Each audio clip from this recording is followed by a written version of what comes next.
I can't believe I'm doing this. Why not? In for a penny, in for a pound. Wingardium Leviosa.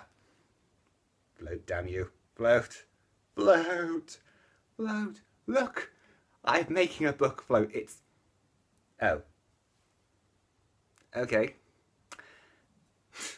Hi. I wanted a cool way to think about an introduction for this video because I know as soon as you guys probably see the title of this, you just we're going to go, oh god, this is going to be boring as sin. But anyway, hello, I'm Andrew. This is a wand. And this is a book. A very thick book. My boyfriend's edition of this book.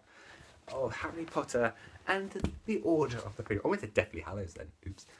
And I want to talk to you about a character in this book called Dolores Umbridge. Now, here's the thing. I've always wanted to do a vlog or a blog post on my blog about Dolores Umbridge. And I've always had problems trying to figure out how to write it.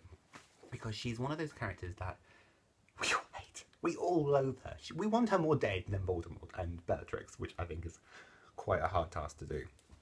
And I've been trying to think of an article, a way to write an article or post about her for the last 2 years oddish. And my first one was, is Dolores Umbridge a redeemable human being? I think we all know the answer to that, don't we, internet? And the answer is no, of course not. But then recently I listened to a podcast called Hello Homora. I almost forgot what it's called for a second. Call myself a fan. And they asked a very interesting question and it got stuck in my brain. And the question was, would Dolores Umbridge make a good Death Eater? And the more I thought about this, the more I became quite intrigued over the answer to this question. So, first of all, I just want to say this very, very clearly. If you have your own opinions, if you think Dolores Umbridge would be a good Death Eater or not, comment down below. Be nice. We kind of all read the books, I think, so we might as well just spoil it. Might as well say, but if you haven't, but if you are going to comment down below on your thoughts and theories on this, do warn people there's going to be spoilers in it, just in case, just to cover ourselves. And my video is going to be spoilery, so you have been warned. Or you can go to the Laura Homora website, which is linked to MuggleNet, which is American, and we're Brits, so and I meant to do that. If not, this can be edited out. Anyway, Dolores Umbridge, her pinkness, her badness, the cat lady of the series. She's a pretty nasty piece of work, and I think when we first heard this question being asked, I immediately went, yes, of course she would. She would be this amazing Death Eater. Can you just imagine the terror she would put these people through? I mean, she's totally fanatical over the idea of pureblood, being a pureblood, very much like Voldemort. She is ruthless in her ways. I mean, look what happens in this book, what she does in this book. She sends Dementors to Privet Drive. I'm sorry, my glass keeps slipping down my nose and I don't know why, so I keep pushing them up. So I must look really geeky and a bit of a mess. She sends Dementors down Privet Drive. She basically, you know, hoodwinks the Minister of Magic because of this, and, you know, makes, you know, oh, it's Dumbledore doing it. She gets in charge, she gets this school to keep and make sure they go by the book or politics, because the Minister of Magic is so terrified that the school is building up an army and isn't listening to the truth. She's doing everything she can to make people believe that Harry and Dumbledore are liars. And I mean everything possible. And I'm sorry, her detentions are are child abuse. They are child abuse. No way. I remember reading this the first time, and my family read it as well. My mum and my sister have got the books, and I forced them to read it. That is the only scene my mum was when she read this book, that was the only scene she was genuinely horrified over. And that was the scene when the film came out, I was pretty scared over, because that scene has to be done a certain way. And I honestly thought, if this film's really for children, they're not going to show it. But oh, they did. It's the creepiest scene. It's like the latest trailer of Mockingjay, you know, with Snow at the very beginning. It's the things we love that will destroy us. I mean, that's chilling. The guy who plays Snow, I salute you.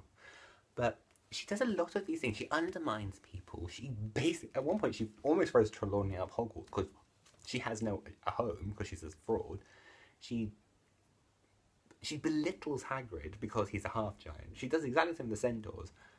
And in Deathly Hallows, she does exactly the same thing again. She hasn't learned. She enjoys this manipulatedness. But the problem with that is Dolores Umbridge is obsessed with power. She wants to be as close to the power as possible. It's like, how can I use an example in real life? Okay, for example, imagine a politician. This is the only way I'm going to get around this. And Dolores Umbridge is kind of a politician in this book and in that book. Imagine a politician desperate, not being in control, but she wants to get as close to the power as possible. So you try and get for that position. So in UK politics, you don't want to be Prime Minister, you'd want to be you'd be Deputy Prime Minister. But that's not powerful enough, so you'd want to go for Chancellor of the Exchequer. That's the role you'd want, because that's the one that gets the most power. And I think in the American politics, you'd want... Oh, what is that? I'm not American, I'm sorry, I don't know. But you know, you want that... Is it Condoleezza Rice's role? What role is she in? Because you have President, Vice President, and then you have... what role is she in? I should have Googled this before I started filming.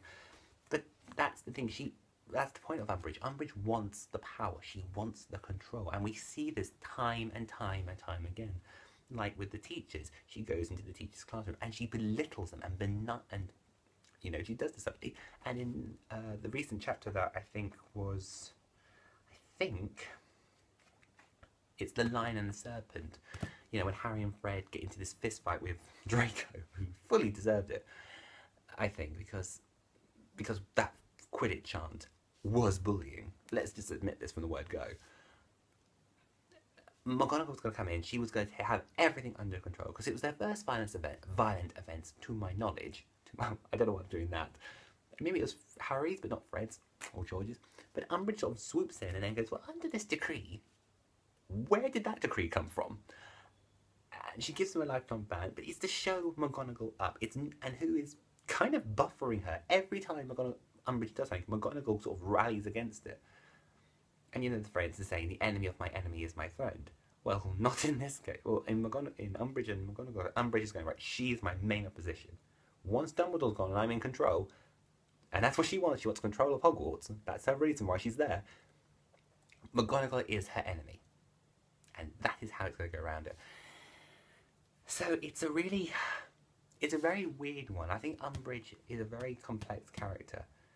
And I think all the way throughout the entire series, she only wears pink, which I think the film did quite well, which is, as the film progresses in the whole entire film, her pink goes darker and darker and darker, and more vicious coloured, because she gets more control.